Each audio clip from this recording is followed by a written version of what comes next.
Have you ever opened your child's lunchbox after school and found it almost untouched? You packed it with care. You thought about nutrition. You even added their favorites. And yet, it comes back full. Before jumping to frustration or worry, what if I told you? This is not just about food. It's about development, emotions, social dynamics, and how children experience their world at school. Today, let's gently unpack why this happens and how we can support children in ways that actually work without turning this into a daily struggle. Let's look at this from the child's perspective for a moment. For young school children, lunchtime is not just about eating. It's often the only unstructured time they have to play, to connect, to feel a sense of belonging. One helpful way to understand this is through self-determination theory. It tells us that children are guided by three core needs: autonomy, feeling they have some choice; competence, feeling capable; relatedness, feeling connected to others. Now, if you place a child in a busy school playground, they want to choose how they spend their time. They may still be figuring out how to manage eating independently. And most importantly, they don't want to miss out on being with their friends. So when a child skips lunch, it's rarely about being difficult. It's often about trying to meet these needs all at once. And something has to give. A parent once told me, "My child says they don't have time to eat."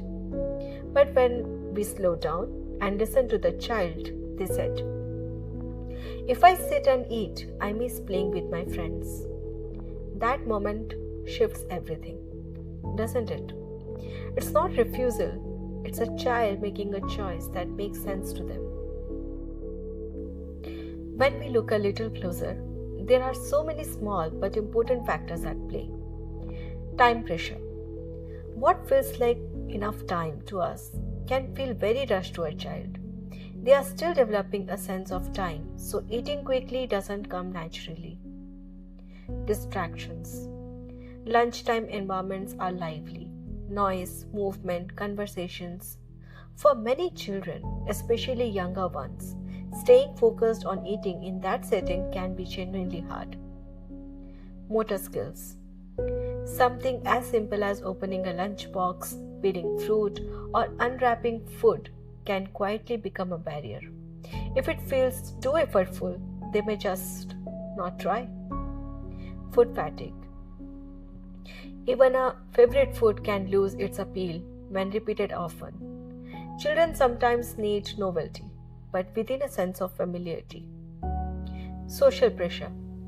Children are very aware of what others are doing and eating. Fitting in can feel more important than finishing their meal. Cultural differences. Food is deeply tied to identity. If a child feels their food is different, they may hesitate, even if they enjoy it at home. A child stopped eating their homemade meal because peers reacted with, "Ew, what's that?" As adults, we might see that as a passing comment, but for a child, that moment can stay and shape their choices the next day. This is where many parents feel stuck because the natural instinct is to push a little harder.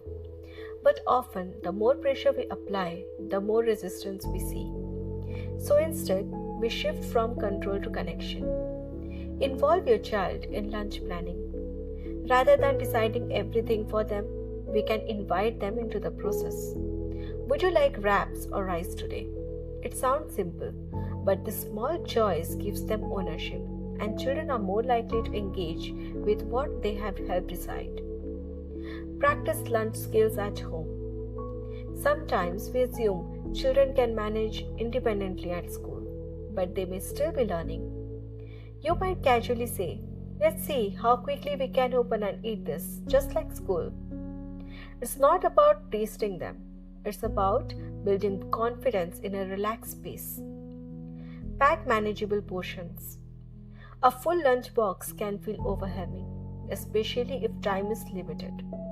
Smaller portions can feel more achievable, and often children end up eating more because it feels doable. Prioritize familiarity plus one small variation. Children tend to feel safe with familiar foods. Instead of changing everything, you might keep most of the lunch predictable and add one small new element. That way, curiosity can grow without pressure. Focus on connection, not control. After school, instead of asking, "Did you finish your lunch?" you might try, "What was lunchtime like today?" That one shift invites story, not a yes or no answer. And often, the real insights come from those stories.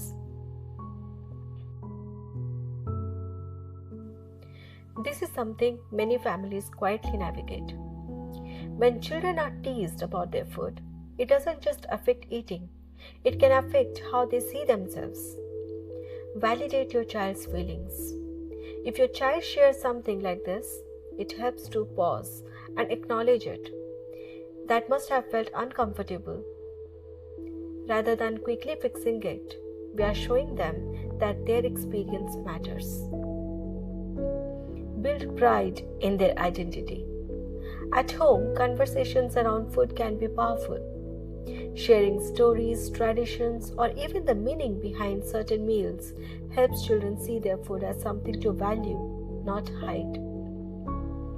Give simple language to respond. Children don't need long explanations, just a few confident words. "This is what my family eats. I like it." Practicing this at home can make a big difference in how they respond outside. Communicate with educators when needed. This is not about escalating, it's about partnering. Often, educators appreciate knowing what is happening, so they can gently support inclusive conversations in the classroom. This can be especially sensitive.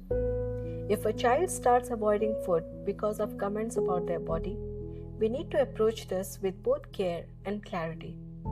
Stay grounded. It's completely natural to feel protective, but children benefit most when we respond calmly. That sense of steadiness helps them feel secure. Reinforce body neutrality. Rather than focusing on appearance, we bring the conversation back to function. Our body needs food to play, learn, and grow. It keeps the message simple and grounded. Equip your child with responses. Again, short and confident works best. "I eat what my body needs." It's not about arguing, it's about self-assurance. Address the environment if patterns continue. If it's ongoing, it's okay to involve the school.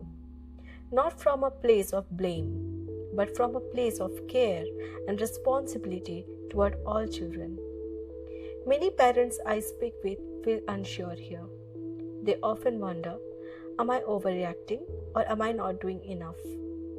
In most cases, it's not about choosing one extreme or the other.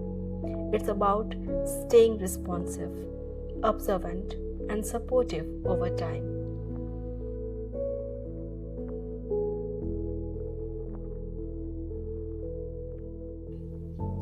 What we are really working toward is not just a finished lunchbox, but a healthy, lasting relationship with food.